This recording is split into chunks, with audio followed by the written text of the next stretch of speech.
ജന്മാദ്യസ്ഥേതോന്നയാതിതരതച്ചാർത്ഥേഷവിജ്ഞസ്വരാട് തേനേ ബ്രഹ്മഹൃദായ ആദികവേ മുഖ്യന്തേത് സൂര്യ തേജോ വാരിമൃതാം മേധാവിനിമയോ യത്രത്തി സർഗോമുഷാ ധാംനാഥേന സദാ നിരസ്തകുഹകം സത്യം പരം ധീമഹി. നമസ്കാരം. സനാതന ധർമ്മസംഹിതകളിലെ വിജ്ഞാനശകലങ്ങൾ പങ്കുവയ്ക്കാനായുള്ള ചാനലായ നാദശ്രീയിലേക്ക് എല്ലാവർക്കും സ്വാഗതം. ചാനൽ സബ്സ്ക്രൈബ് ചെയ്യാനും ലൈക്ക് ചെയ്യാനും ഓർമ്മപ്പെടുത്തിക്കൊള്ളുന്നു. സബ്സ്ക്രൈബ് ചെയ്ത് ലൈക്ക് ചെയ്തവർക്ക് നന്ദി രേഖപ്പെടുത്തിക്കൊള്ളുന്നു. ശ്രീമദ് ഭാഗവതത്തിൽ ദ്വിതീയ സ്കന്ധം 10-ാം അധ്യായം 41 വരെയാണ് പറഞ്ഞു വെച്ചത്. 51-ാമത്തെ ശ്ലോകത്തിൽ സത്വൻ രജർ തമ ഇതി തിസ്ര സുര നൃനാരകാഹ സുര നാരകാഹ എന്നാണ് വാക്ക്. തിസ്ര എന്ന് പറഞ്ഞാൽ 3, തിസ്രഗതയ 3 ഗതികൾ, 3 തരത്തിലുള്ള ഫലത്തിലേക്കുള്ള ജന്മങ്ങൾ. തിസ്ര ഏതൊക്കെയാണ്? സുര ദേവന്മാർ, നൃ മനുഷ്യന്മാർ, നാരകാഹ അസുരന്മാർ. ഓരോ സമയത്ത് ഓരോ അർത്ഥമാണ് ഈ നാരകം. നമ്മൾ നാരകം എന്ന് പറയും, ചെടിയെ പറ്റി പറയും, നരകത്തിനെ സംബന്ധിച്ച് പറയും. ഇവിടെ അത് അങ്ങനെയാണ്. അങ്ങനെ 3 തരത്തിൽ തിര്യക് ജന്തുക്കൾ എന്നാണല്ലോ ഇന്നലെ പറഞ്ഞത്. അതിൽ അസുരഗണങ്ങളല്ല ഇവിടെ. എങ്ങനെയാണ്? അതായത് ചീത്ത ജന്മം എന്നാണ് പൊതുവെ ഉദ്ദേശിക്കുന്നത്. താണജന്മം. അസുരന്മാർ, മനുഷ്യന്മാർ, ദേവന്മാർ. ഇത് മനുഷ്യന്മാരെക്കാളും മീതെയാണ് ദേവന്മാർ. മനുഷ്യന്മാരെക്കാളും താഴെയാണ് അസുരന്മാരും അതെ, തിര്യക്കുകളും അതെ. 2 തരത്തിലാണെന്ന് മാത്രമേ ഉള്ളൂ. അസുരന്മാർക്ക് കുറേയധികം ദുഷ്ടശക്തികൾ ഉണ്ട്. പക്ഷെ അവർ തിര്യക്കുകളെ എന്ന് പറയുന്നതിനേക്കാൾ ശക്തി കുറഞ്ഞവരല്ല, ശക്തിയുള്ളവരാണ്. അസുരന്മാർക്ക് ശക്തിയുണ്ട്, പക്ഷേ അത് നല്ല നിലയ്ക്കല്ല ഉപയോഗിക്കുന്നത്. തിര്യക്കുകൾ ശക്തി ഇല്ലാത്തവരൊന്നുമല്ല. നമുക്ക് എത്രയോ ജീവികൾ, തിമിംഗലം, ഹിപ്പോപ്പൊട്ടാമസ്, സിംഹം, കടുവ ഒക്കെ ശക്തിയുള്ളവരാണ്. പക്ഷേ രാക്ഷസന്മാരുടെ ബുദ്ധിശക്തി ചിലർക്ക് ഉണ്ടാവില്ല. രാക്ഷസന്മാർക്ക് ബുദ്ധിയുള്ളവരൊക്കെ ഉണ്ട്. രാവണനും ഇവരൊക്കെ ബുദ്ധിയുള്ളവരാണ്. ബുദ്ധിയില്ല എന്ന് പറയാൻ വയ്യ. അത് ആർക്കുണ്ടാവില്ല, ഈ തിര്യക്കുകൾക്ക് ഉണ്ടാവില്ല എന്ന് മാത്രം. എന്തായാലും അവരെ തിര്യക്കുകൾ എന്നാണ് ഇവിടെ വ്യാഖ്യാനം കൊടുത്തിരിക്കുന്നത്. മനുഷ്യനും ദേവന്മാരും അല്ലാത്തവരെന്ന് എടുത്താൽ മതി. നാരക തത്ര പേകേകശോരാജൻ വിദ്യന്തേ ഗതയത്രിത. അവരവരുടെ വാസനയ്ക്കനുസരിച്ചിട്ടുള്ള കർമ്മത്തിനനുസരിച്ച്, അല്ല വാസനയ്ക്കനുസരിച്ചിട്ട് കർമ്മം ചെയ്യും. ആ കർമ്മത്തിനനുസരിച്ചിട്ടോ ഫലം അനുഭവിക്കുകയും ചെയ്യും എന്നാണ്. അപ്പം ചുരുക്കം പറയുകയാണെങ്കിൽ ഓരോരുത്തരും ഓരോ വാസനയുള്ളവരാണ്. അതിനെ മുഴുവനും മാറ്റാനൊന്നും കഴിയില്ല. ഒരാളിപ്പോൾ തമോ ഗുണമാണെങ്കിൽ അയാളെ മുഴുവൻ മാറ്റാൻ പറ്റുമോ? അയാൾക്ക് എപ്പോഴും വിശ്രമിക്കാനും ഉറങ്ങാനും അലസത അനുഭവിക്കാനും ആവും ഇഷ്ടം. പണി ചെയ്യാനോ എന്തെങ്കിലും ക്രിയാത്മകമായിട്ട് ചെയ്യാൻ ഇഷ്ടമുണ്ടാവില്ല. അത് മുഴുവൻ മാറ്റാൻ പറ്റില്ല. അവരുടെ സ്വഭാവത്തിൽ അതുണ്ടാവും കുറേ. രജോ ഗുണക്കാരാണെച്ചാൽ എപ്പോഴും കർമ്മം ചെയ്തുകൊണ്ടിരിക്കും. ഒന്നുമില്ലെങ്കിൽ ഒന്ന് പുറത്തേക്ക് ഇറങ്ങി പോയിട്ട് വരിക എന്ന് വിചാരിക്കണവരാണ് അവർ. വെറുതെ ഇരിക്കില്ല. അത് മാറ്റാൻ പറ്റുമോ? സാത്വികന്മാർ പ്രവൃത്തിയിൽ ആവശ്യമുള്ള പ്രവൃത്തികൾ ചെയ്യത്രേ ഉള്ളൂ. പ്രവൃത്തി ചെയ്യാൻ വേണ്ടി പ്രവൃത്തിയൊന്നും അവർ ചെയ്യില്ല. വെറുതെ ഇരിക്കണമല്ലോ, വെറുതെ ഇരിക്കാൻ വയ്യല്ലോ, എന്തെങ്കിലും ചെയ്യേണ്ട എന്ന് വിചാരിച്ച് ചെയ്യൊന്നുമില്ല. വേണ്ടത് തന്നെ ചെയ്യുള്ളൂ. അതാണ് സാത്വികന്മാരെന്നാൽ വേണ്ടത് ചെയ്യും. വേണ്ട പ്രവൃത്തികൾ മാത്രം അത് ഉത്സാഹത്തോടു കൂടി തന്നെ ചെയ്യുന്നവർ സാത്വികന്മാർ. വെറുതെ കർമ്മം ചെയ്യാതിരിക്കാൻ വയ്യ എന്നവർ രാജസന്മാർ. കർമ്മമേ ചെയ്യാൻ താല്പര്യമില്ലാത്തവർ താമസന്മാർ. ഇത് മാറ്റാൻ പറ്റില്ലേ എന്ന് ചോദിച്ചാൽ ചിലർക്ക് മാറുന്നുണ്ട്. സത്സംഗം കൊണ്ടും തത്വവിചാരം കൊണ്ടും ഒക്കെ മാറില്ല എന്ന് പറയുക. പക്ഷേ എങ്കിലും ആ അടിസ്ഥാന സ്വഭാവങ്ങൾ മാറ്റാൻ പ്രയാസമാണ് എന്നാണ് ശാസ്ത്രജ്ഞന്മാരുടെ അഭിപ്രായം. ഓരോരുത്തരിലുള്ള ഇൻസ്റ്റിങ്ക്റ്റുകൾ എന്ന് പറയും സൈക്കോളജിയിൽ, വേണമെങ്കിൽ അങ്ങനെ പറയാം. അത് മുഴുവനെന്നും അങ്ങോട്ട് മാറ്റാൻ സാധ്യമല്ല. അല്ലെങ്കിൽ ലോകം എല്ലാവരും ഒരുപോലെ ആവണുണ്ടോ? ഒരിക്കലും 4 ആൾ കൂടിയാൽ 5 തരത്തിലാവും അല്ലേ? അപ്പോൾ അതിന് അനുസരിച്ചിട്ടായിരിക്കും അവരുടെ പ്രവൃത്തികൾ. വാസനയ്ക്കനുസരിച്ചിട്ടാവും. വാസന എന്ന് പറഞ്ഞാൽ അവരുടെ ടെൻഡൻസി എന്ന് പറയാം. ആ പ്രവൃത്തിക്കനുസരിച്ചിട്ടോ അനന്തരഫലങ്ങൾ അവർ അനുഭവിക്കുകയും ചെയ്യും. അപ്പോൾ ഇതിലാർക്കും വലിയ നിയന്ത്രണമൊന്നും ഇല്ല ശരിക്കും. അങ്ങനെ കർമ്മബലം അനുഭവിച്ച് പോവുകയാണ്. എപ്പോൾ ഈ കർമ്മത്തിലൊക്കെ താല്പര്യമില്ലാതെ വിരക്തി വന്ന് പരമാത്മാവിനോട് നമുക്ക് ആസക്തി ഉണ്ടാവുന്നു, അവൻ മുക്തനാവുന്നു. പിന്നെ അവന് ജന്മമില്ലെങ്കിൽ ശരീരമില്ല, ശരീരമില്ലെങ്കിൽ ശരീരം കൊണ്ട് എടുക്കേണ്ട ദുഃഖവും ഇല്ല. ഇതാണ് ശാശ്വതമായിട്ടുള്ള ദുഃഖനിവൃത്തിക്ക് കാരണം. അപ്പം അതൊക്കെ ഇവിടെ പറഞ്ഞിട്ടുണ്ടോ ഈ ശ്ലോകത്തിൽ? ഇല്ല.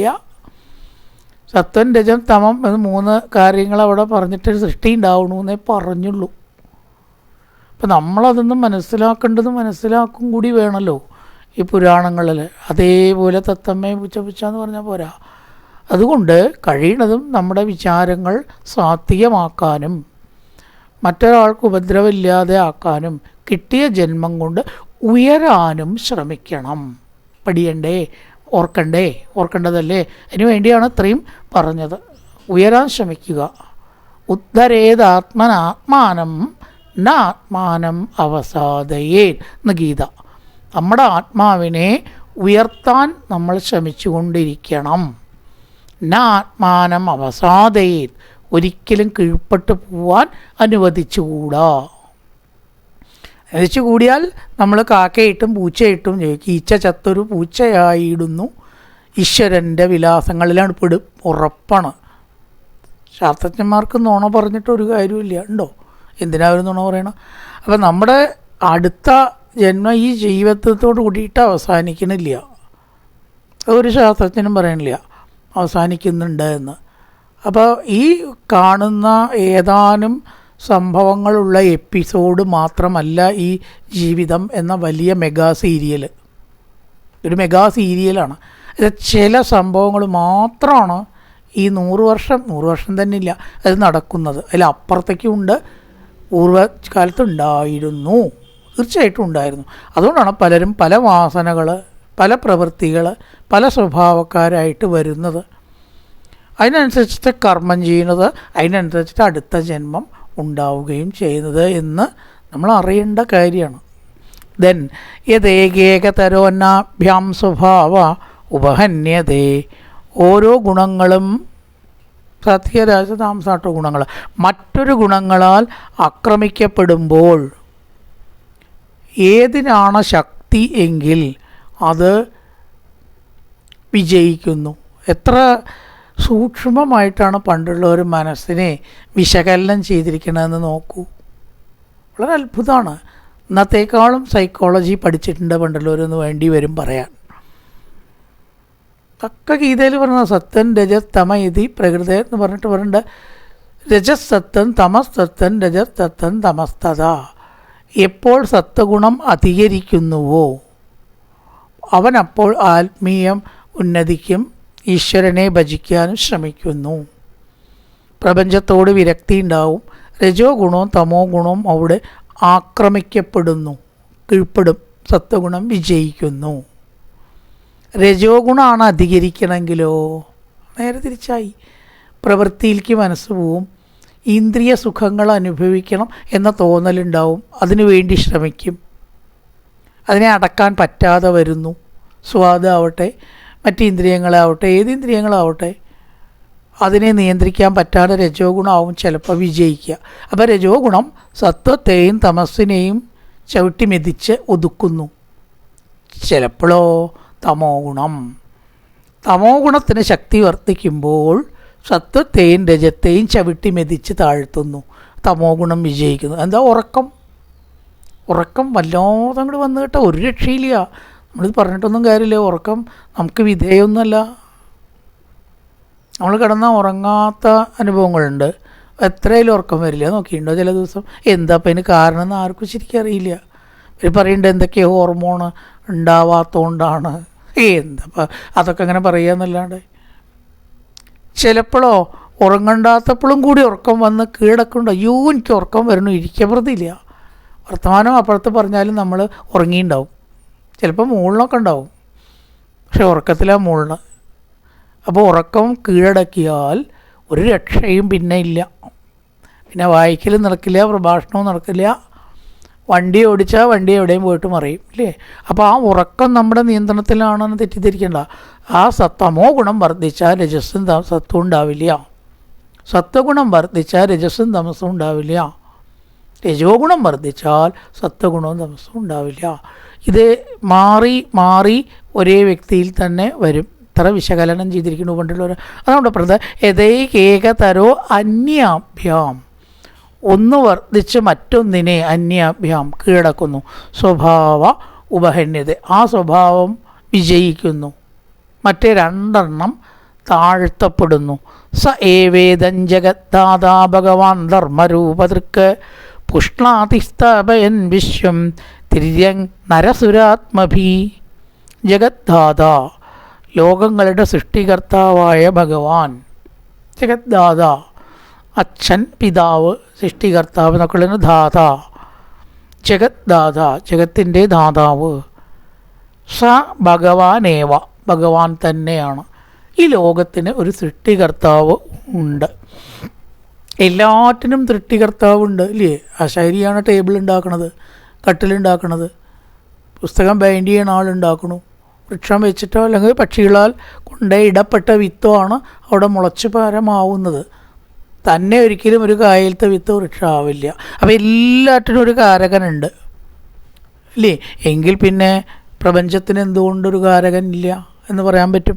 അതിന് സൃഷ്ടികർത്താവായ ഭഗവാൻ ധർമ്മരൂപത്തിൽ, നമ്മളതിനെ ഈശ്വരൻ ഭഗവാൻ എന്നൊക്കെ പറയുന്നു, ചിലരതിനെ പ്രകൃതി ശക്തി എന്ന് പറയുന്നു. ഇത്രയേ ഉള്ളൂ. എന്തായാലും അങ്ങനെ ഒരു സംഗതി ഉണ്ടെന്നുള്ളത് തീർച്ച. ധർമ്മരൂപതൃക്ക്, ആ ധർമ്മത്തെ ഭജിച്ച്, ധർമ്മത്തെ ആശ്രയിച്ച് അല്ലെങ്കിൽ ധർമ്മത്തെ ഉപയോഗിച്ച് തിര്യങ് നര സുര ആത്മഭി, തിര്യക്കുകൾ മനുഷ്യന്മാർ, ദേവന്മാർ, മനുഷ്യന്മാർ എന്നീ ഭാവങ്ങളെ കൊണ്ട് ഈ ലോകത്തെ അങ്ങനെ നടത്തിക്കുന്നു. ഇതൊക്കെ കൂടിയതാണ് കേട്ടോ ലോകം. മനുഷ്യന്മാർ മാത്രം മതി എന്ന് പറഞ്ഞാൽ നടക്കുമോ? കടുവയുണ്ട്, സിംഹമുണ്ട്, തിര്യക്കുകളുണ്ട്, മത്സ്യമുണ്ട്, പക്ഷികളുണ്ട്. അതൊക്കെ തിര്യക്കുകൾ എന്നാണ് പറയുക. തിര്യക്ക് എന്നുള്ള വാക്കിൻ്റെ അർത്ഥം വിലങ്ങനെ ഭക്ഷണം സഞ്ചരിച്ച് വിസർജിച്ച് പോകുന്നത് എന്നാണ് ആ വാക്ക് വന്നത്. ഇംഗ്ലീഷിൽ പറയുമ്പോൾ ഹൊറിസോണ്ടൽ, ഹൊറിസോണ്ടൽ, തിരശ്ചീനമായിട്ടാണ് ഭക്ഷണം. കാരണം ഒരു ശരീരം തന്നെ തിരശ്ചീനമാണ്, ഭൂമിക്ക് പാരലലായിരിക്കും, അല്ലേ? മത്സ്യം, മൃഗം ഒക്കെ പാരലലായിട്ടാണ് ശരീരം. നമ്മൾ കുത്തനെയാണ്, നമ്മുടെ ശരീരം കുത്തനെയാണ്. അതൊക്കെ ഇത് ക്ലാസിഫിക്കേഷനൊക്കെ പണ്ട് ചെയ്തിട്ടുണ്ട്. അപ്പം അതുകൊണ്ട് നമ്മളെ അർവാക് സ്രോതസ് എന്നാണ് പറയുക. ഇതർത്ഥം ഭക്ഷണം കീഴ്പോട്ട് സഞ്ചരിച്ച് വിസർജിച്ച് പോകുന്നവ, അർവാക് സ്രോതസ്. വൃക്ഷങ്ങൾ മേപ്പട്ടാണ്, അതുകൊണ്ട് അവയെ മേപ്പട്ട് സഞ്ചരിക്കുന്നത് എന്ന് പറയണു. ഉസ്രോതസ്സുകൾ എന്ന് പറയും. വൃക്ഷങ്ങളെല്ലാം തന്നെ ഉസ്രോതസ്സുകളാകുന്നു, മേപ്പട്ട ഭക്ഷണം വലിച്ചു കയറ്റുന്നവ. അപ്പോൾ വിസർജനം എന്ന് പറഞ്ഞാൽ അവരുടെ ജലകളിൽ നിന്ന് സ്വേദനം വഴിയായി ജലകണങ്ങൾ അന്തരീക്ഷത്തിലേക്ക് പോകുന്നുണ്ട്. അതും മേപ്പട്ടാണെന്ന് അർത്ഥം, നമ്മളെപ്പോലെയല്ല. അപ്പം മനുഷ്യർ അർവാക് സ്രോതസ്സാണ്, കീഴ്പ്പെട്ടാണ് സഞ്ചാരം. മരങ്ങൾ ഉൾസ്രോതസ്സുകളാണ്, മേപ്പെട്ട് ഭക്ഷണം വലിച്ചെടുക്കുന്നവ. തിര്യക്കുകൾ ഹൊറിസോണ്ടലായിട്ട് ഭക്ഷണം വലിച്ച് അതേപോലെ കഴിച്ച് നീങ്ങി വിസർജിക്കുന്നവ. പശുവൊക്കെ ചാണകം കീഴ്പ്പെട്ടാണ്, വിലങ്ങനെയാണ് സഞ്ചരിക്കുന്നത്. അപ്പോൾ ഇവിടെ തിര്യക്കുകൾ എന്ന് പറഞ്ഞതിനെ കാരണം കൊണ്ടാണ് ഇത് വർണ്ണിക്കേണ്ടി വന്നത്.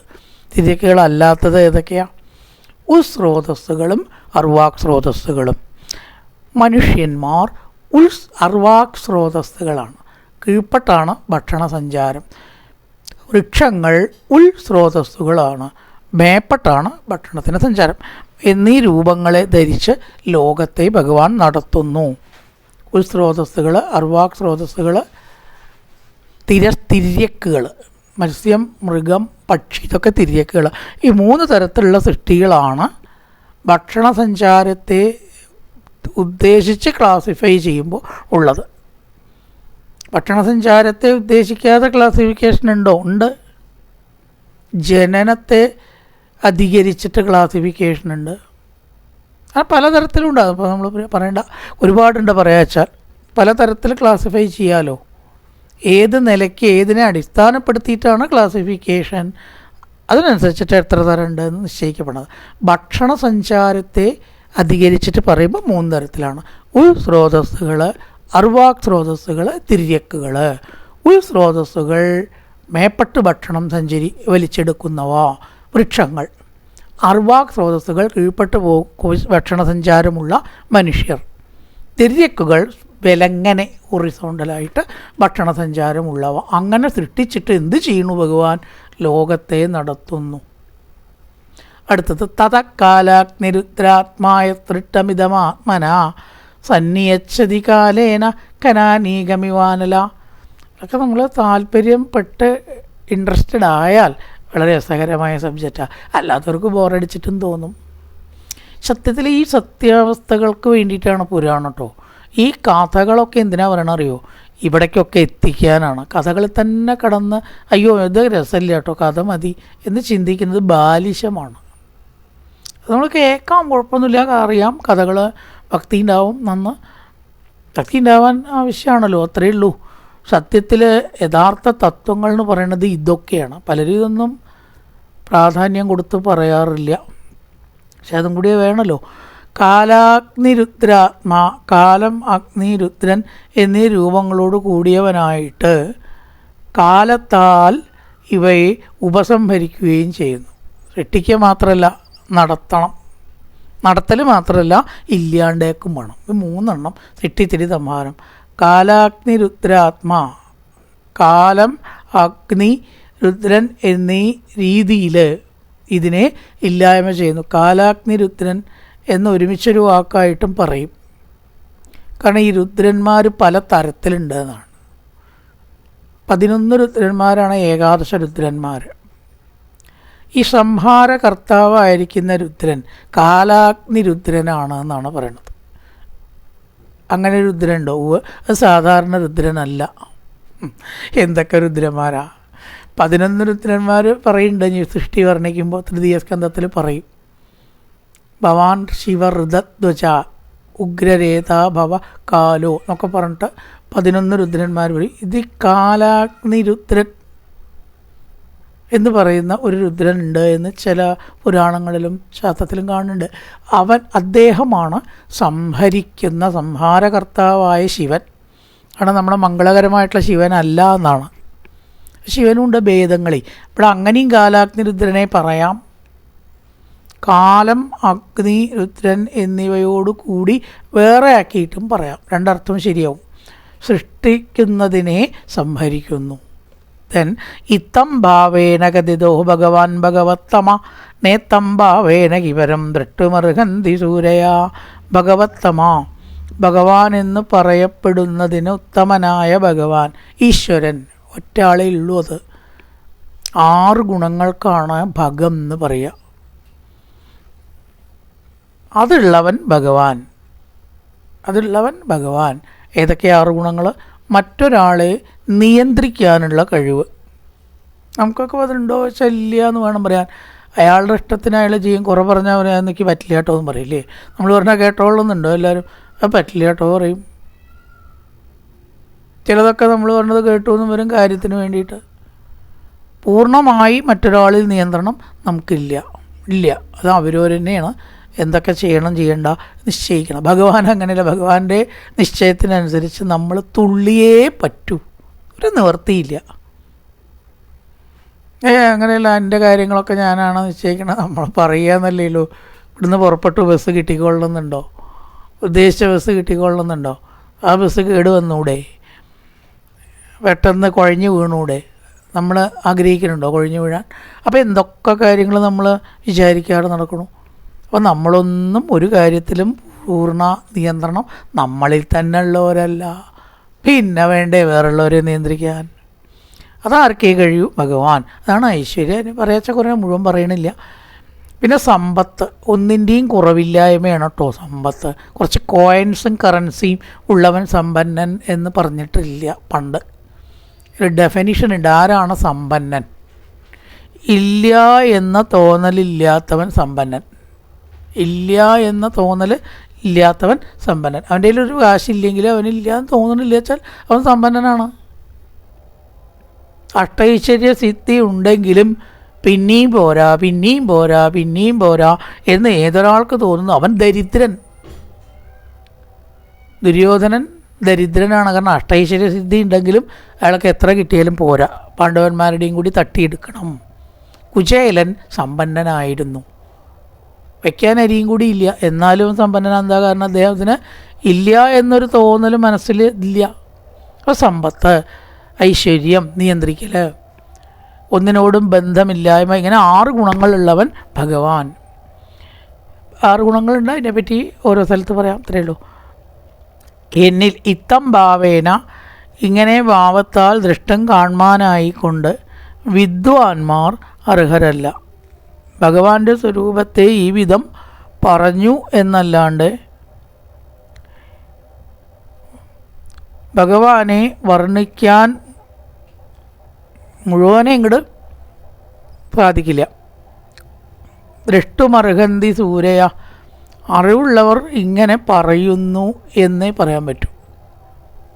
ഒന്നും നമ്മുടേതല്ല, നമുക്ക് പറയാൻ സാധിക്കില്ല, നമുക്ക് അനുഭവിക്കാനേ പറ്റൂ, പറയാൻ പറ്റില്ല. എങ്ങനെയാണ് ആ അനുഭവം പറഞ്ഞു കൊടുക്കാൻ സാധിക്കുമോ? പഞ്ചസാരയുടെ മധുരം പറഞ്ഞു കൊടുക്കാൻ പറ്റില്ല. അതുപോലെ ഈശ്വരനെ അങ്ങനെ പറയാനൊന്നും പറ്റില്ല. പിന്നെ എങ്ങനെ പറയുക? നമ്മളല്ലല്ലോ പറയണത്, മറ്റുള്ളവർ പറഞ്ഞു വെച്ചതിനെ നമ്മൾ റിപ്പീറ്റ് ചെയ്യുന്നു. മൈക്ക് നമ്മൾ പറഞ്ഞതാണ് കേൾപ്പിക്കുന്നത്. മൈക്കിനായിട്ട് വല്ല ശക്തിയുണ്ടോ ശബ്ദം ഉണ്ടാക്കാൻ? നമ്മൾ പറഞ്ഞതിനെ അവിടെ കേൾക്കും. എന്നാൽ പോലെ അതേപോലെ വർണ്ണയന്തി ദൃഷ്ടുമർഹന്തി സൂരയ, അറിവുള്ളവർ എന്ത് പറഞ്ഞുവോ അത് നമ്മൾ പറയണു, അത്രയേ ഉള്ളൂ. നമുക്കായിട്ട് ഈശ്വരനെ വർണ്ണിക്കാനുള്ള കഴിവ് ഇല്ല, ഒട്ടുമില്ല. ഇതും അങ്ങനെയാണ് മറ്റുള്ളവർ പറയണത്. അതുകൊണ്ട് എന്ത് ചെയ്തു? നമ്മളും പറഞ്ഞു, അത്രയേ ഉള്ളൂ.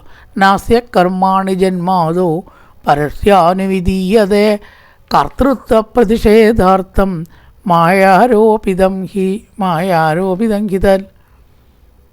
അസ്യ ജന്മാദോ, ലോകത്തിൻ്റെ ഉത്പത്തി, സ്ഥിതി, പിന്നെ ഇല്ലാണ്ടാവല്, 3 ജന്മാദോ. ആദോ എന്ന് പറഞ്ഞാൽ ആദി, ജനിക്കലും നിലനിൽക്കലും ഇല്ലാതാവലും ആണ് ആദോ ശബ്ദത്തിന് അർത്ഥം പറയേണ്ടത്. ചുരുക്കി പറഞ്ഞിരിക്കേണ്ട ജന്മാദോ പരസ്യ, ഈശ്വരന്, മായാബന്ധമില്ലാത്തവന്, കർമ്മണി ന, കർമ്മങ്ങളില്ല. നോക്കണം, ഇത്രയും കർമ്മങ്ങൾ ചെയ്യിച്ച് നിയന്ത്രിക്കുന്ന ഭഗവാൻ കർമ്മമില്ലാത്തവനാണ്, നിഷ്ക്രിയനാണ്. ഇത് കർമ്മത്തിൻ്റെ ആവശ്യമില്ല. എന്തിനാ കർമ്മം ചെയ്യണം? നമുക്കാണെങ്കിൽ അങ്ങനെയില്ല. കർമ്മം ചെയ്താലേ നിലനിൽക്കാൻ പറ്റൂ. ഭഗവാൻ അതിൻ്റെ ആവശ്യമില്ലല്ലോ.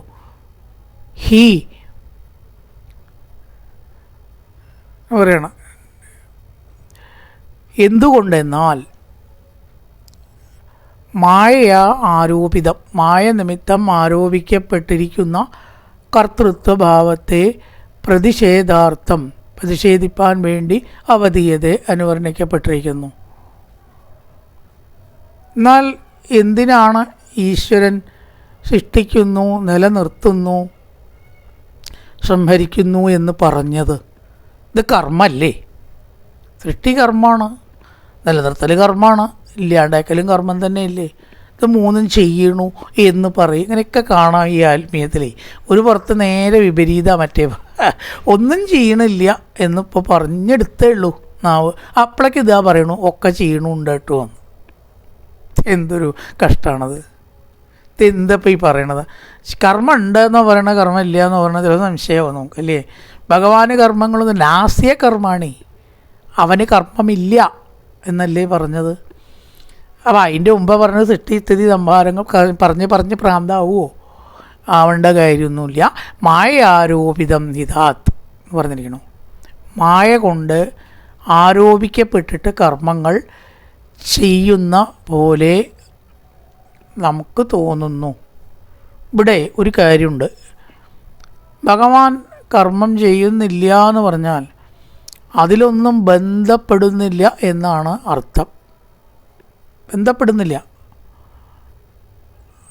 അപ്പോൾ യാതൊരുവിധ ബന്ധമോ ഇഴുകിച്ചേരലോ ഇല്ലാതെയാണ് ഭഗവാന്റെ കർമ്മങ്ങൾ. അത് തന്നെ മായയെ ഉപയോഗിച്ചിട്ടാണ്. അവിടെ ഉപയോഗിക്കുക എന്ന വാക്കിന് ഒരു പ്രസക്തി അധികമുണ്ട്. എന്താണ് ഈ മായയെ ഉപയോഗിക്കുക? നമ്മൾ മായയെ ഉപയോഗിക്കുകയല്ല, മായയ്ക്ക് അടിമപ്പെടുകയാണ് പലപ്പോഴും ചെയ്യുന്നത്. എല്ലാവരും അങ്ങനെ, ബ്രഹ്മാവും ശിവനും അടക്കം അതിൽ പെട്ടിട്ടുണ്ട്. സ്ത്രീ വിഷയത്തിൽ ബ്രഹ്മാവ് സ്വന്തം പുത്രിയിൽ ആകൃഷ്ടനായില്ലേ? എന്താ ഇപ്പം ഇതിൽ മനുഷ്യൻ അങ്ങനെ ഇതിൽ അത്ഭുതം? അതിലൊക്കെ എത്രയോ താഴെയില്ലേ മനുഷ്യൻ? ശിവൻ വിഷ്ണുവിൻ്റെ മോഹിനി വേഷം കണ്ട് ഭ്രമിച്ചു എന്ന് പറഞ്ഞാൽ എന്താ അർത്ഥം? അപ്പം മായയിൽ കുടുങ്ങുന്നവരാണ് സർവേശ്വരനല്ലാത്തവരെല്ലാം. ഭഗവാൻ മായയിൽ കുടുങ്ങുന്നില്ല.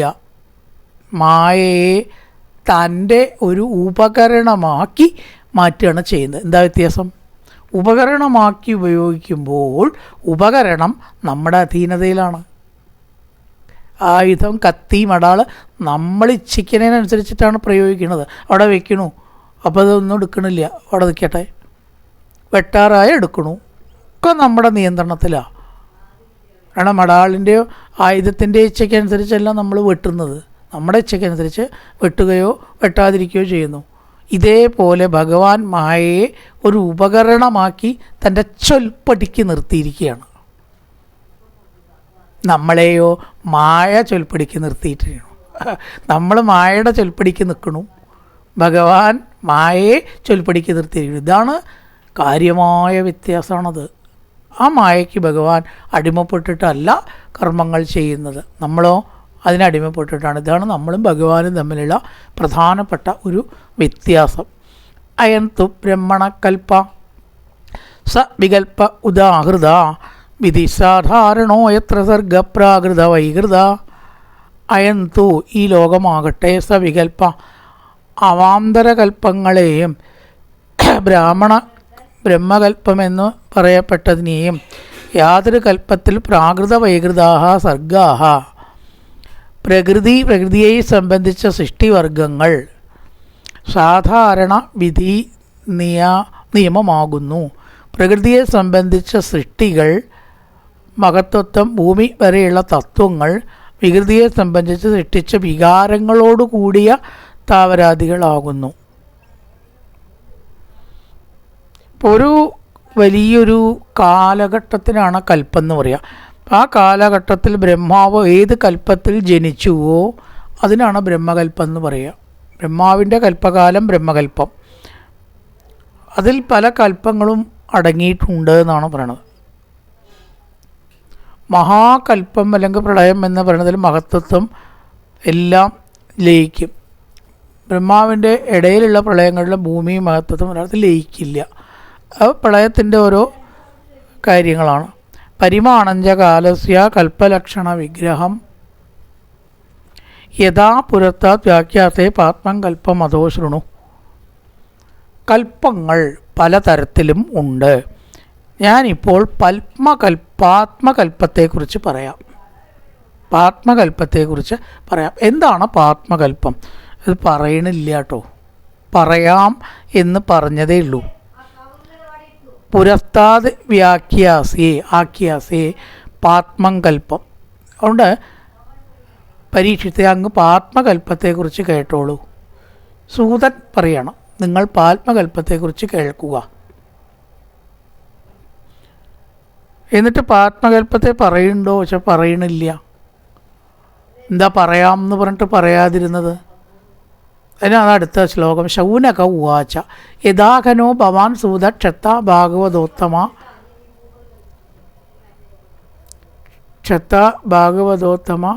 സുദുസ്തര തീർത്ഥാനി ഭുവ തെക്വാ ബന്ധു സുദുസ്തജാൻ. ശൗനകൻ ചോദ്യം മാറ്റി ചോദിച്ചു, എവിടെ വെച്ചിട്ടാണ് മൈത്രേയ മഹർഷിയെ വിതുരൻ കണ്ടത്? എനിക്ക് അല്ലെങ്കിൽ ഞങ്ങൾക്ക് അതൊന്ന് കേൾക്കണം. പാത്മകൽപ്പത്തെ കേൾക്കാൻ താല്പര്യമില്ല എന്നർത്ഥം. ആത്മകൽപ്പം പറയാമെന്ന് അവിടെ പറഞ്ഞു, അത് ഞങ്ങൾക്ക് ഇപ്പം കേൾക്കണമെന്നില്ല, പിന്നെ പറഞ്ഞാൽ മതി. എന്തേ കൽപ്പവും കണക്കും? പൊതുവേ മാത്തമാറ്റിക്സ് എന്ന് പറഞ്ഞാൽ തന്നെ ആൾക്കാർക്ക് മുഷിച്ചിലാണ് അല്ലേ. ആർക്കാ കണക്ക് ഇഷ്ടമുണ്ടാവുക? വളരെ കുറച്ച് ആൾക്കാർക്ക് എത്ര ഇഷ്ടമുള്ളൂ. കണക്ക് ഇഷ്ടമില്ലാത്തവരാണ് കൂടുതലും. മറ്റുള്ളവരുണ്ട് കേട്ടോ, അല്ലാന്നല്ല, കുറവായിരിക്കും. ഏറ്റവും വിഷമമുള്ള 2 സബ്ജക്ട്സാണ് ഇംഗ്ലീഷും കണക്കെന്നാണ് പറയുക പൊതുവേ. അതുകൊണ്ട് ഈ കണക്ക് എപ്പോഴും രാവിലത്തെ പീരീഡാണ് വയ്ക്കുക. എന്താ വെച്ചാൽ ഉറക്കം തൂങ്ങിയിട്ടില്ലെങ്കിൽ തന്നെ മനസ്സിലാവില്ല, ഉറക്കം തൂങ്ങിയാൽ മനസ്സിലാവും കണക്ക്. അതുകൊണ്ട് അതിനെ രാവിലെ കൊണ്ടയ്ക്കും. ഇവിടെ കണക്കാണ് പറയാൻ തുടങ്ങിയതെന്നാണ് പറഞ്ഞു വരുന്നത്. അത് ഞങ്ങൾക്ക് ഇപ്പോൾ കേൾക്കണമെന്നില്ല. ശൗനകാദികൾ പറഞ്ഞു, എവിടെ വെച്ച് വിതുരൻ മൈത്രേയ മഹർഷിയെ കണ്ടു? എന്തിനു വേണ്ടിയിട്ടാണ് വിതുരൻ ബന്ധുജനങ്ങളെ ഉപേക്ഷിച്ച് കൊട്ടാരത്തിൽ നിന്ന് ഇറങ്ങിയത്?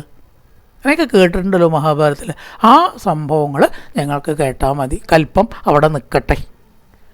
അതുകൊണ്ടാണ് പാത്മകൽപ്പം പറയാം എന്ന് പറഞ്ഞിട്ട് പറയാതിരുന്നത്. ശൗനകാദികൾക്ക് അതിൽ ഇൻട്രസ്റ്റ് ഇല്ല. കേൾക്കണവരുടെ ഇൻട്രസ്റ്റ് നോക്കിയിട്ട് വേണം പറയാൻ. കേൾക്കണവർക്ക് ഒരു ഇൻട്രസ്റ്റ് ഇല്ലെങ്കിൽ അതിനെപ്പറ്റി പറഞ്ഞിട്ട് കാര്യമുണ്ടോ?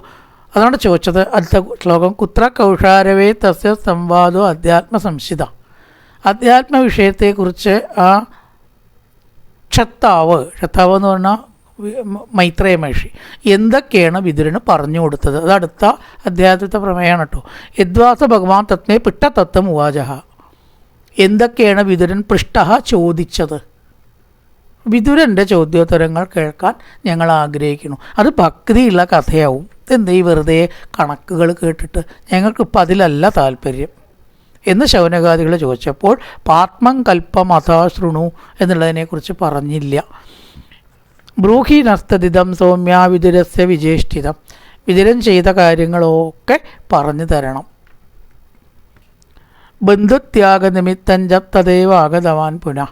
ബന്ധുക്കളെ ഉപേക്ഷിച്ച് പോയത് എന്തിന്, പിന്നീട് വന്നതും ആയിട്ടുള്ളതിനെ പറയുക. ഇങ്ങനെ രാജ്ഞാ പരീക്ഷിത പൃഷ്ടോ യദവോചൻ മഹാമുനി. പ്രകാരം പരീക്ഷത്തിനാൽ ചോദിക്കപ്പെട്ട ആ ശുകമഹർഷി പറഞ്ഞു എന്ന് സൂതൻ ശൗനകാദികളോട് പറയണം. ഒരിക്കൽ ഒരാൾ മറ്റൊരാളോട് പറഞ്ഞതിനെ വീണ്ടും പുനരാഖ്യാനം ചെയ്ത് മറ്റൊരാളോട് പറയണം. പുനരാഖ്യാനം ചെയ്യണം. ആരാദ്യം പറഞ്ഞു? ഇവിടെ പരീക്ഷത്തിനോട് ശുകമഹർഷി പറഞ്ഞു. അതിനെ സൂതൻ ശൗനകാദികൾക്ക് പുനരാഖ്യാനം ചെയ്യണം. ഭാഗവതത്തിൽ അങ്ങനെ ഒരുപാട് പുനരാഖ്യാനുണ്ട്. പിന്നെ മൂന്നാമതും അതിനെ പറയും, അതിനെ വീണ്ടും ഒരാൾ പറയും. അങ്ങനെ കുറേ കാര്യങ്ങളുണ്ട്. രാജ്ഞാ പരീക്ഷിത പൃഷ്ടോ യഥവോചൻ മഹാമുനിയായിട്ടുള്ള ശുകമഹർഷി എന്തൊക്കെയാണ് പരീക്ഷത്തിന് പറഞ്ഞു കൊടുത്തത് എന്ന് അങ്ങ് ഞങ്ങളോട് പറയണം എന്ന് സൂതനോട് പുനരാഖ്യാനത്തിലായിട്ട് ചോദിക്കുകയാണ്. യദ്വാപിദാസേഷുണുദാരാജ്ഞ പ്രശ്നാനുസാരത. അങ്ങനെയുള്ള എന്തെല്ലാം കാര്യങ്ങൾ ശുകൻ പിന്നീട് പറഞ്ഞു കൊടുത്തു. ഇപ്പോൾ വിതുര മൈത്രേയ സംവാദത്തിലേക്ക് കടക്കുകയാണ്.